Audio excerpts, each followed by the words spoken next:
Good morning, all of you.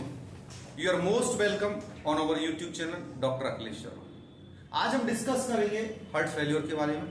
हमने cardiac system के कुछ इंपॉर्टेंट डिजीज पढ़े। उन इंपॉर्टेंट डिजीज के अंदर angina pectoris, myocardial infarction, ventricular septal defect, myocarditis. आप जब कार्डियक सिस्टम की बात करेंगे ना बेटा, तो कार्डियक सिस्टम के अंदर सारे डिजीज एक जैसे, सारे डिजीज एक जैसे मींस कहीं ना कहीं इन डिजीजेस की पैथोफिजियोलॉजी, साइन एंड सिम्टम्स एक जैसे होते हैं। अरे भाई, यदि कार्डियक सिस्टम के अंदर यदि कोई प्रॉब्लम आ गई या कोई इफेक्ट आ गया तो डिस्निया तो होना ही है, साइनोसिस तो होगा ही, बीपी तो बढ़ेगा ही, बीपी बढ़ेगा तो पल्स बढ़ेगी, सांस लेने में दिक्कत आएगी ना। ये हार्ट को आपके को कुछ भी हो जाए, ये सिम्टम्स तो होने ही है। तो हमारे को क्या करना है बेटा, जब हम एग्जाम की प्रिपरेशन करते हैं, देखो दो तरीके के स्टूडेंट होते हैं। एक तो स्टूडेंट किताबों से पढ़ के पूरी डिजीज को अच्छे तरीके से एलोबोरेट करके पढ़ता है, वो पढ़ना भी चाहिए भाई। इतना ईएसआर हो गया, इतना सीआरपी हो गया, इतनी अच्छी चीज नॉलेज के लिए तो आप कितना भी पढ़ो। लेकिन कई बार ये होता है कि हाँ, इंपॉर्टेंट कॉन्सेप्ट वो क्या है जो बताने का मेरा फर्ज होता है, क्योंकि टॉपिक तो एंडलेस है। यदि हम एक डिजीज पे पढ़ना चाहे तो एक डिजीज को भी हम लगातार 10 दिन तक पढ़ सकते हैं। इतना मेडिकल साइंस के अंदर लिखा हुआ है। सबसे कम जो लिखा है वो है ब्रेन के बारे में। ओनली 1% ब्रेन एनाटॉमी, फिजियोलॉजी और knowledge is available in this world.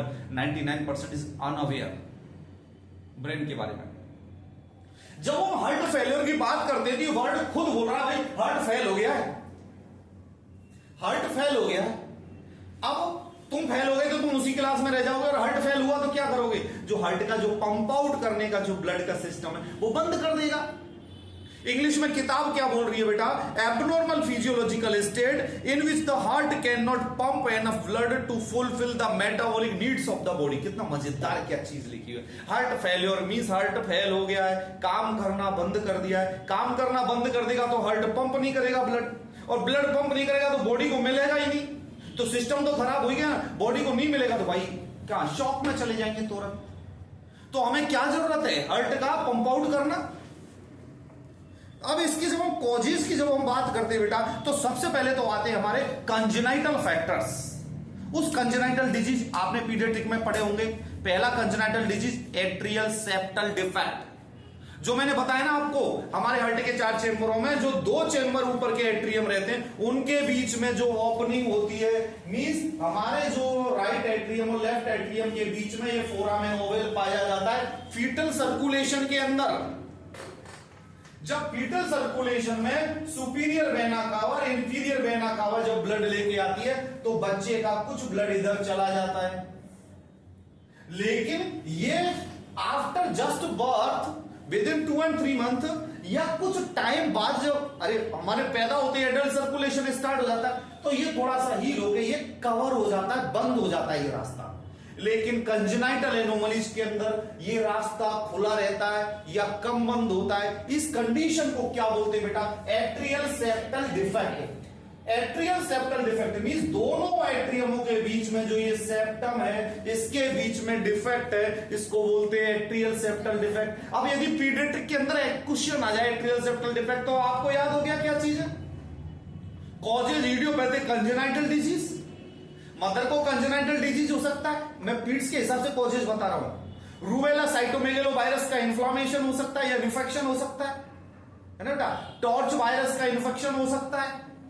Measles, mums, rubella mother को हो गए तो वो हो गए। या कोई साइटोटॉक्सिक ड्रग यदि मदर ने लिया तो उसके कारण कंजेनाइटल एनोमलीज हो सकती है। तुम जितना सोचते जाओ, ये कॉजेज पीड्स के अकॉर्डिंग हो गए। हम ये डिजीज के बारे में डिस्कस करें ना, एट्रियल सेप्टल डिफेक्ट, तो हमारी पीड्स के अंदर डेफिनेशन बन जाएगी ये कॉजेज ही होंगे। सिम्टम्स क्या होंगे बच्चे के अंदर बेटा? साइनोसिस, डिस्निया और ब्लू स्कलरेशन हो जाएगा, सांस लेने में तकलीफ होगी, जल्दी घबराहट होगी, धक धक बढ़ेगी, पेल्पिटेशन होगा, यही तो सिम्टम्स होंगे बेटा। मैनेजमेंट, अब मैनेजमेंट में कौन क्या करेगा बेटी? मैनेजमेंट में करने के लिए अरे भैया सबसे पहले तुम्हें पता होना चाहिए सर्जिकल मैनेजमेंट में क्या करेंगे।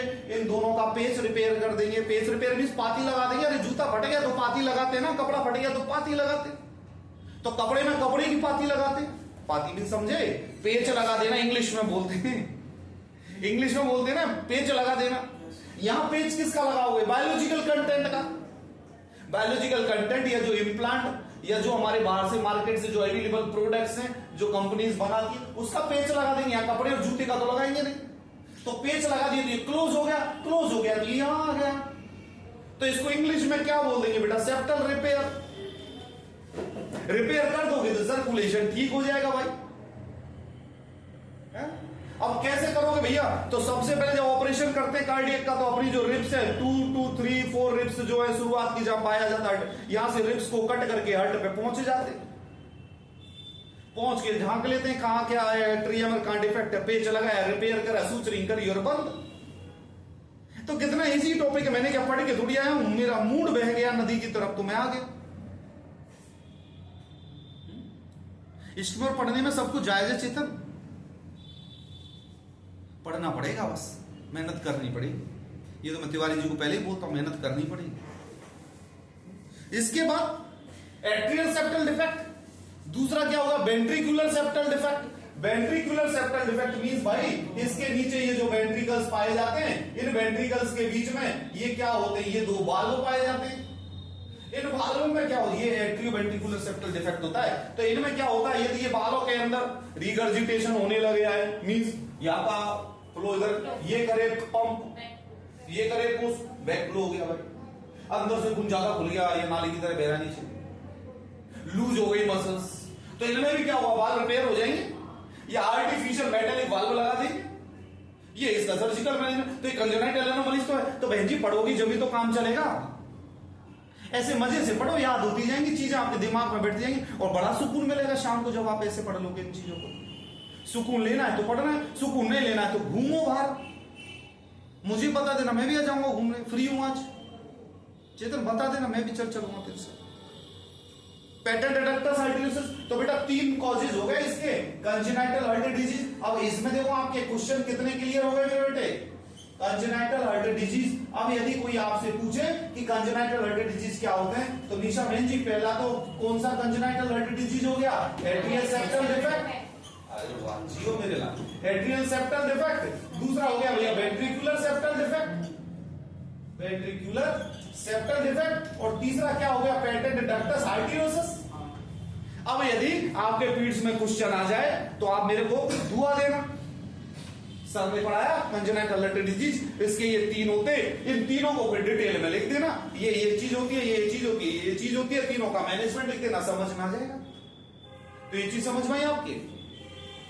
आगे समझ, दिमाग की बत्ती जली। अब इसके बाद जब हम डिस्कस करते, इधर ही आ जाओ, कुछ ज्ञान मिलेगा। बिना वहां ऐसे क्यों बैठे हो?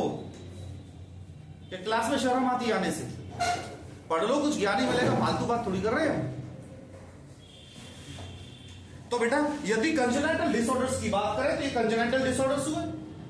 अब इसके बाद में रीगर्जिटेशन ऑफ कार्डियक वाल्व, यदि हार्ट फेलियर के अंदर कार्डियक वाल्व से रीगर्जिटेशन हो रहा है जिसके कारण हार्ट फेलियर हो सकता है।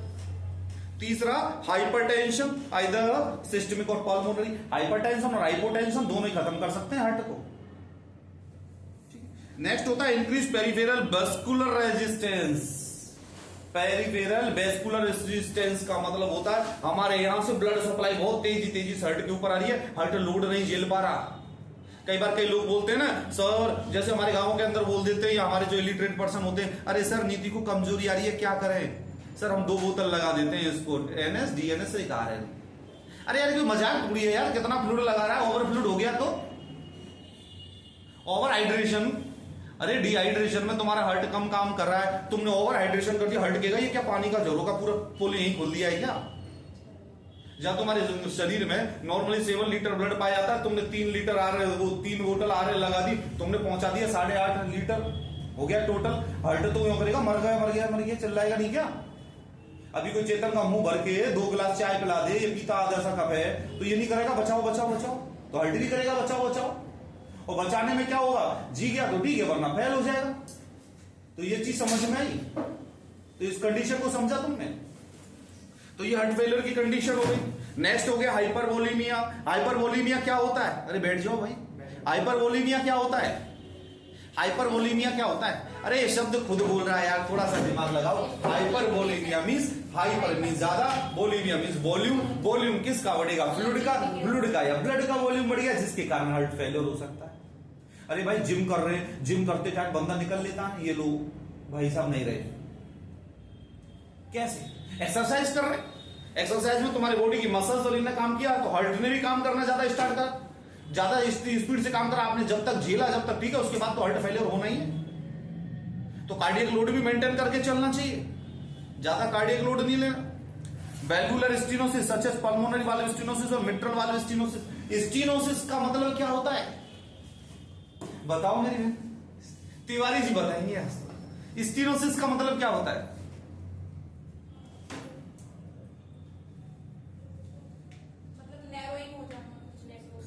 अरे बहन जी आप तो कुछ बोलो, आपको तो मैं ब्रिलियंट समझता हूं, तुम तो कुछ बोलो, क्या होता है? इसने बोल दिया तो नैरोइंग होता है। स्टेनोसिस का मीन्स होता है नैरोइंग। यदि जहां पर स्टेनोसिस आ गया पल्मोनरी स्टेनोसिस, तो मीन्स पल्मोनरी आर्टरी का नैरोइंग होना, किसी वाल्व का नैरोइंग होना। इसका कहने का मतलब ये बेटा, जो हमारे एट्रियम और वेंट्रिकुलर के बीच में जो वाल्व पाया जाता है, ये वाल्व सक्रिय हो जाते, नैरोइंग हो जाते, स्टेनोसिस हो जाता है। यूरिथ्रल स्टेनोसिस क्या बोलेंगे? यूरिथ्रा बाहर से सक्रिय हो गई, सूसू नहीं आ रही, सूसू आ रही है तो ऐसे उड़ रही है। अरे ओरिफिस कॉमनली प्रॉपर तरीके से होना चाहिए ना। यूरिथ्रल स्ट्रक्चर, स्ट्रक्चर मींस छोटा सा पिन पॉइंट जैसा है बस। आदमी सूसू के लिए जोर लगा रहा है, थोड़ी सी धार सी आ रही है जैसे फवारे की चलती है, पतली सी धारें। स्ट्रक्चर रिमूवल के लिए क्या करते हैं फिर? जो हमारे मेटेलिक वो रहते हैं डायलेटर्स, वो मेटेलिक डायलेटर्स के ऊपर लुब्रिकेशन लगा के डालते हैं। पहले 1 mm, फिर 2 mm, फिर 3 mm, फिर 4 mm, 4 mm। यूरिथ्रा को चौड़ा करते कि यूरिन तो आ जाए ढंग से, आई समझ में। और फिर भी नहीं आए तो ऑपरेशन के थ्रू कट लगा के इंसिजन करके यूरिथ्रा तो चौड़ी करनी पड़ेगी, वरना ब्लेडर से यूरिन कैसे निकलेगा भाई? निकल जाएगा बिना मैं धागा बांध दूंगा तो नहीं निकलेगा ना, खोलना ही पड़ेगा। इसको यूरिथ्रल स्ट्रक्चर बोलते हैं। और एक होता है हाइपोस्पेडियसिस और एक एपिस्पेडियसिस। बताओ क्या होता है? तुम्हारा आज शक्ल देखने में बुरी लग रही है मेरे को। क्या होता है हाइपोस्पेडियसिस और एपिस्पेडियसिस? बताओ भाई सावन, इसके बारे में। मेरे डॉक्टर साहब, आपको तो मैं ये सोचता हूं तुम बहुत पढ़ती हो, तुम तो भगवान की कृपा से पास हुई हो। फिर बोलो, कुछ निकल रही है आवाज, दिल में से आ रही है कुछ? सर सुना ही नहीं है मैंने तो ये। सुना ही नहीं है इन्होंने तो। पीडियाट्रिक पढ़ा दी मैडम ने? अरे यूरिथ्रा कहां होती है? सामने होती है ना। यदि यूरिथ्रा का छेद नीचे की तरफ हो जाए तो उसको क्या बोलेंगे? हाइपोस्पेडियसिस। अरे बेटा ये हमारा पेनिस है, ये पेनिस है, पेनिस में यूरिथ्रा यहां होती है ना। हाइपोस्पेडियसिस मींस ये यूरिथ्रा का स्पिक्टर ऊपर यहां छेद नहीं होने की, यहां छेद ना होके यदि ये छेद नीचे हो जाए तो इसको क्या बोलते हैं? हाइपोस्पेडियसिस। यूरिन करेगा नीचे ही करेगा, प्रॉब्लम करेगा ना, टेस्टिस भीग जाएंगे, बदबू आएगी, गीलापन रहेगा, बच्चे कैसे पैदा करेगा?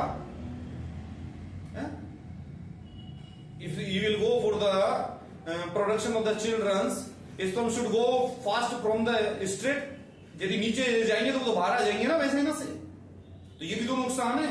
तो छेद बंद करवाना पड़ता है नीचे से। हाइपोस्पेडियसिस मींस नीचे होना, कंजेनिटल एनोमलीज होती है। एपिस्पेडियसिस मींस पेनिस के ऊपर छेद होना, फवारा चलता है ऊपर साइड। समझ में आया? तुम गए यूरिन करने, पता पड़े मुंह पे आ रहा है। एपिस्पेडियसिस ऊपर की तरफ छेद होना, हाइपोस्पेडियसिस नीचे की तरफ छेद होना।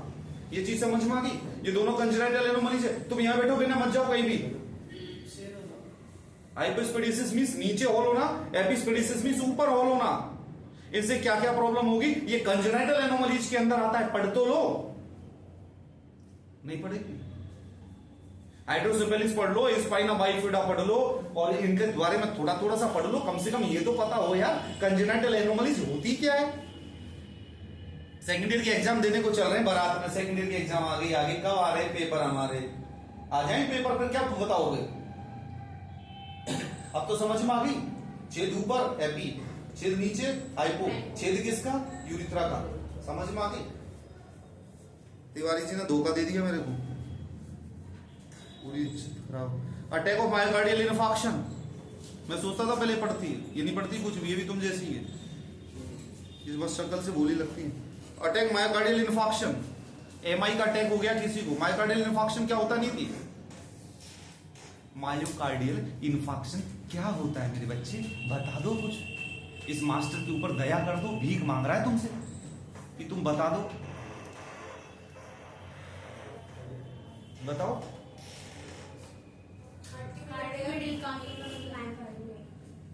काम कैसे करना बंद कर देता है, मजदूर है ये। उस पर प्रेशर वाह मेरे शेरा। सर क्लास लेने आ जाओ बस, मैं तो तुम्हारी डेली क्लास लूंगा, ऐसे क्लास का क्या फायदा हुआ है? अरे due to ischaemia, lack of blood supply over myocardial tissues, blood supply will decrease. Myocardium हमारे हार्ट के अंदर लेयर होती है, मायोकार्डियम के अंदर टिश्यूज और फाइबर्स पाए जाते हैं। जब मायोकार्डियम लेयर को ब्लड सप्लाई कम हो जाती है, ब्लड सप्लाई कम होने को इस्चीमिया बोलते हैं, ऑक्सीजन की सप्लाई कम हो जाएगी तो टिश्यू का डेथ होना स्टार्ट हो जाता है। टिश्यू का डेथ होना स्टार्ट होता है, उसके कारण जो दर्द होता है उसको एंजाइना बोलते हैं, और यदि टिश्यू डेथ हो गए तो उसको एमआई बोलते हैं। समझ में आया? आ गई समझ में, भगवान ने कर दिए पास में से निकाल निकुल के तुक्के लगाए होंगे। ये तो पढ़ाया है मैंने, हाँ जी, दूसरी डिजीज पढ़ ले, देख ले, दूसरी डिजीज तीसरी पूछ लेना इनसे, दूसरी डिजीज तीसरी डिजीज। अब तुम्हारा पीछे पड़ गया मैं, अब तुम ये सोचो तुम सबके पीछे पड़ा हो। मायोकार्डाइटिस, मायोकार्डियम लेयर का इन्फ्लामेशन हो जाएगा। कार्डियोमायोपैथी, कोई डिजीज हो यदि कार्डियक सिस्टम को हो गई तो, मसल्स को कोई प्रॉब्लम हो गई, डिसरिथमिया, रिदम इज इरेगुलर। रिदम क्या होती है, रिदम क्या होती है, क्या होती है रिदम बताओ तो सी बात। लब डब साउंड जो प्रॉपर तरीके से चलता है उसको रिदम कहते हैं। यदि ये रिदम ऊपर नीचे या गलत तरीके से होने लग जाए तो उसको क्या बोलते हैं, डिसरिथमिया। समझ में आया? उसके बाद increase emotional stress, Paget's disease, hyper और hyposecretion of thyroid gland. Thyroid gland भी हमारे कार्डियक मसल्स पे जो मूवमेंट करती है उनको कंट्रोल करती है। एक्सेसिव एल्कोहलिज्म, ओ एल्कोहलिज्म सबको मारता है। कोई सोचे अल्कोहल से कुछ नहीं होता तो उसको बोलना सब कुछ करता है अल्कोहल। सुबह ही मिला एक पेशेंट मेरे को, बोला जी पेट में पानी भर गया, मैंने कितने दिन से पी रहे थे, बोला जी बहुत लंबी पी तो मैंने की पानी भर गया, बोला कैसे करेगा, तो मैंने दारू छोड़ दो, क्योंकि अल्कोहल लीवर सिरोसिस करता है, और लीवर सिरोसिस के अंदर सिम्टम सबसे पहले क्या आता है, एसाइटिस। एसाइटिस के अंदर क्या होता है, accumulation of fluid in abdominal cavity. एक दो बार तो एब्डोमिनल कैविटी से फ्लूइड निकाल देंगे, कुछ एंटीबायोटिक्स दे देते हैं जिससे कि हील हो जाता है, लेकिन फिर भी तुम पीना ना छोड़ोगे तो पीना तो बड़ा परेशानी करता है। फिर वो सिरोसिस हो जाएगा, फिर डॉक्टर बोलेगा लीवर ट्रांसप्लांट कराओ, ये कराओ, फिर तुम करवा नहीं पाओगे क्योंकि हम मिडिल क्लास लोग हैं, पैसा नहीं है, फिर हम कहां जाएंगे, राम नाम सत्य है। तो पीना नहीं जरूरी, जिसको पीने की आदत है छोड़ दो, और दुनिया को भी बोलो पीना गलत है, ये भी बड़ा एडवाइस करना है, पब्लिक को भी समझाना है, पियो मत भैया, बुरी चीज है। अरे बोलो तो सही, आस पड़ोस में बोला आज तक किसी को तुमने, चाचा मामा बुआ फूफा रिश्तेदार कोई ना कोई तो ऐसा होगा जो पीता होगा, समझाओ उसको, काउंसलिंग करो उसकी हेल्थ में, ये भी आपका पॉजिटिव आउटकम्स है लाइफ के अंदर, बोलो तो सही।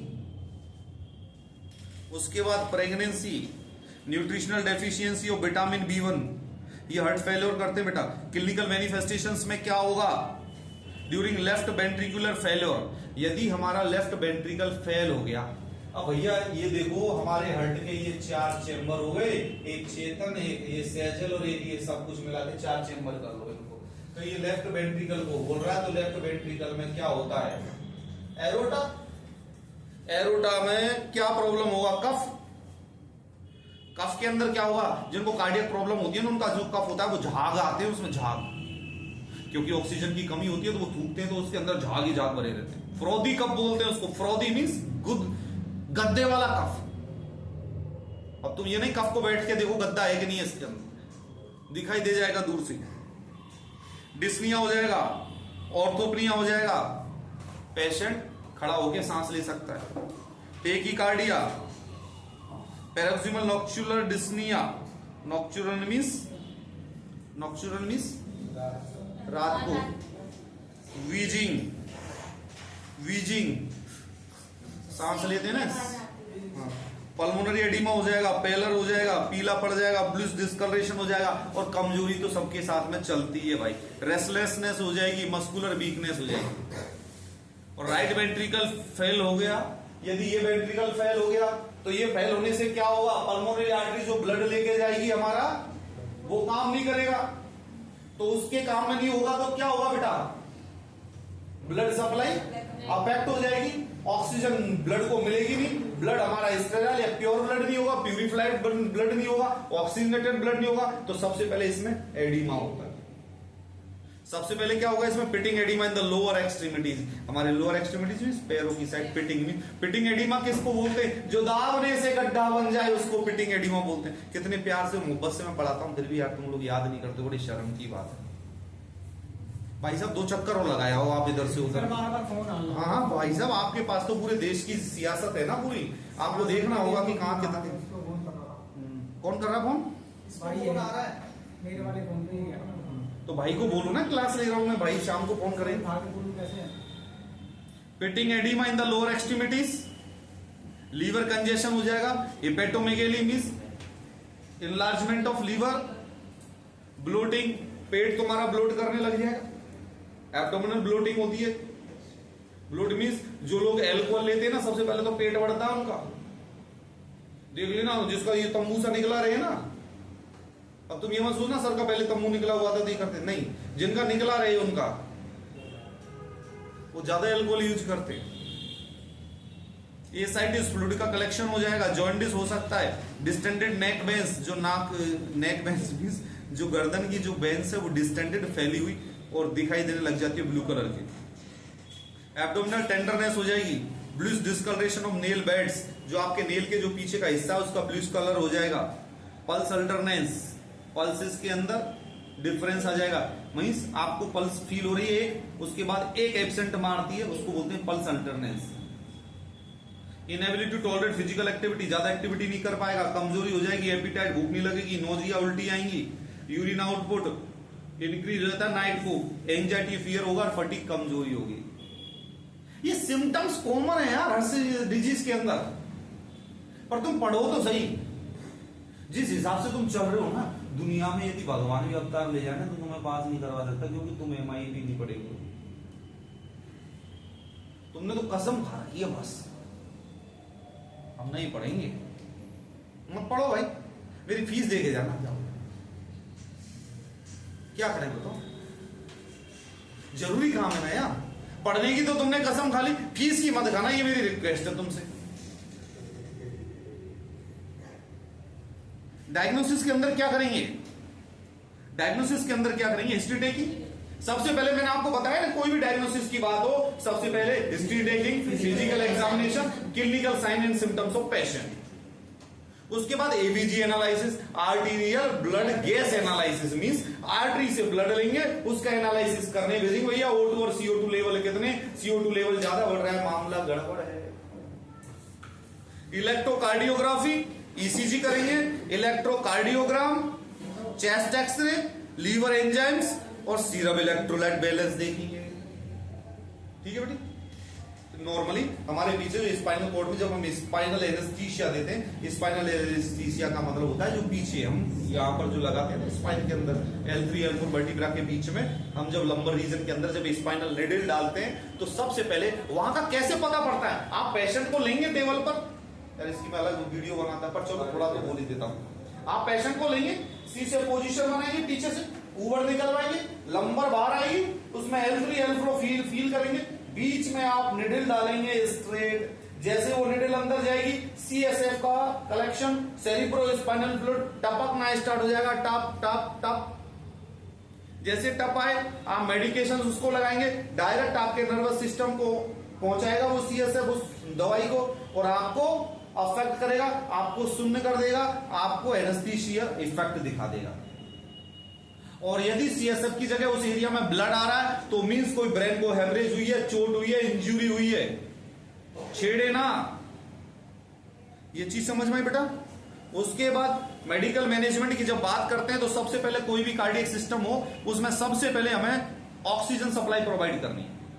सबसे पहले हमें ऑक्सीजन सप्लाई प्रोवाइड करनी है, उसके बाद कार्डियक ग्लाइकोसाइड जो मेडिकेशन है डिजॉक्सिन और डिजिटॉक्सिन। बेटा मैं आपको एक चीज बता रहा हूं, फार्मेकोलॉजी में डिजॉक्सिन और डिजिटेलिस 2 ड्रग है, इनको पढ़ लेना, ये क्वेश्चन पूछा जाता है। हाँ? पूछा जाएगा, विनय तो फेल करवा देगा तुम लोगों को यदि इसके हिसाब से पढ़ गए तो। ये खुद तो हो गया पास, तुम्हें लुढ़कवा देगा, परमानेंट तिलक करवा देगा, फिर बोलेगा दो अब गुरुजी को फीस। तो इसके हिसाब से मत पढ़ना, पढ़ना मेरे हिसाब से। Diuretics therapy, diuretics therapy means patient को यदि एडिमा स्वेलिंग आ रही है तो हम उसे फ्लूजेमाइड या लेसिक्स की मेडिकेशंस लगाते हैं पेशेंट की कंडीशन के अकॉर्डिंग, जो फिजिशियन प्रेस्क्राइब करता है। और उससे क्या होगा बेटा, यूरिनेशन बढ़ेगा तो उससे एडिमा कम होगा। उसके बाद लूप डायूरेटिक्स, जैसे एग्जांपल लूप डायूरेटिक्स जो होता है वो फ्लूजेमाइड होता है। थाइजाइड डायूरेटिक्स होती है, वो हाइड्रोक्लोरोथाइजाइड होती है। ऑस्मोटिक डायूरेटिक्स मैनिटोल होती है। ऑस्मोटिक डायूरेटिक्स मैनिटोल होती है, MANNITOL। एक क्वेश्चन एग्जाम में पूछा जाता है कि इंट्राक्रेनियल प्रेशर को कम करने के लिए, जी समझ में आया, इंट्राक्रेनियल प्रेशर को कम करने के लिए कौन सा आईवी फ्लूइड दिया जाता है, वो है मैनिटोल, MANNITOL। ये क्वेश्चन पूछा जाता है, तुम्हारे भी दिमाग में घुस रहा है कुछ? मैनिटोल, मैनिटोल जो डायूरेटिक्स है ये आपके आईसीपी मींस इंट्राक्रेनियल प्रेशर को रिलीज करते हैं। कई बार जब न्यूरो सर्जरी करते हैं तो न्यूरो सर्जरी में जब हम ऊपर से हमारी जो स्कल की जो ये बोन है इसको हटाते हैं तो ब्रेन अंदर से प्रेशर ज्यादा होने के कारण सर्जन टच नहीं कर पाता, क्योंकि आईसीपी तेज होता है। यदि वहां पर कुछ भी ब्लीडिंग हो गई तो हेमरेज होने के ज्यादा चांसेस होते हैं। तो उस दौरान मैनिटोल लगाई जाती है कि उसका आईसीपी कंट्रोल में हो जाए, इंट्राक्रेनियल प्रेशर कम हो और हम वहां पर सेटिस्फैक्टरी सर्जरी कर सकें। समझ में आया? ये तो देखो प्रैक्टिकल, मैं जब पढ़ाता हूं तो प्रैक्टिकल और थ्योरेटिकल दोनों मिलते हैं। किताब जो बोलती है वो सच बोलती है, लेकिन हम भी तो थोड़ी बहुत बोल सकते हैं। उसके बाद vasodilators, vasodilators nitroglycerin, angiotensin converting enzyme जैसे कैप्टोप्रिल मेडिकेशंस देते हैं, एड्रिनर्जिक एगोनिस्ट डोपामिन, ये मेडिकेशंस लगाते हैं हम पेशेंट को। ये तो हो गया हमारा मेडिकल मैनेजमेंट। नर्सिंग मैनेजमेंट के अंदर सबसे पहले वाइटल साइंस असेस करने, पेशेंट का जनरल हेल्थ स्टेटस चेक करना है, क्लिनिकल मैनिफेस्टेशंस की सीवियरिटी देखनी है, ब्रीदिंग पैटर्न देखना है और एक्टिविटी टॉलरेंस लेवल देखना है। एबीजी एनालिसिस करना है, न्यूट्रिशनल लेवल चेक करना है, क्लिनिकल फीचर्स और फ्लूइड वॉल्यूम एक्सेस, एंजाइटी है कि नहीं है, कोई कॉम्प्लिकेशन है कि नहीं है, नॉलेज लेवल को असेस करना है। अब नर्सिंग केयर प्लान एनसीपी मैंने पढ़ाया है बेटा, नर्सिंग प्रोसेस की जो अपनी वीडियो पड़ी हुई है हमारे यूट्यूब चैनल पर डॉक्टर अखिलेश शर्मा पर, nursing process nursing care plan की हमारे इसी YouTube channel doctor Akhilesh Sharma पर वीडियो पड़ी हुई है, आप देख सकते हो।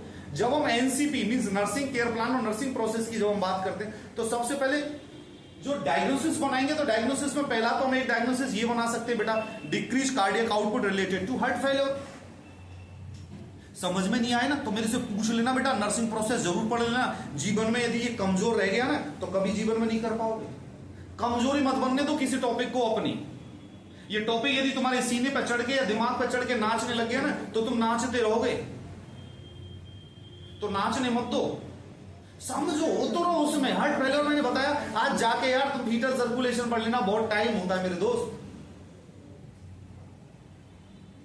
फीटल सर्कुलेशन पढ़ लेना, ये क्या होता है पढ़ लेना, तुम्हारा पीट्स का भी टॉपिक कंप्लीट हो जाएगा, मेड सर्च का भी हो जाएगा, पर पढ़ना तो तुमको ही पड़ेगा ना यार। तुम भी लग जाओ घूमने राउंड मारने इधर से उधर। तो सबसे पहला जो डायग्नोसिस बनाओगे decrease cardiac output related to heart failure, और 3-4 डायग्नोसिस तो मैंने आपको बताया, knowledge deficit related to disease condition, anxiety related to disease condition, fear related to disease condition. ये 3 तो ऐसे डायग्नोसिस है जिनको हर डिजीज में लगा सकते हो आप। Impaired peripheral tissue perfusion due to decrease cardiac output, dyspnoea related to disease condition, breathing pattern, impaired breathing pattern related to heart failure. अरे जो जो सिम्टम्स होते हैं वो सिम्टम्स किस कारण हो रहे हैं उसको रिलेटेड करके उसके ऊपर मैनेजमेंट बनाएंगे। तो ये इसका एनसीपी हुआ। बाकी डिटेल्स में पढ़ने के लिए आप ये जो कंटेंट और जो ये नोट्स आपको जो प्रोवाइड कर रहे हैं इनको पढ़ लेना, तो आपके समझ में ये चीज आ जाएगी। अब कॉम्प्लिकेशंस क्या क्या हो सकते हैं हार्ट फेल्योर के? Following complication may arise in uraemia.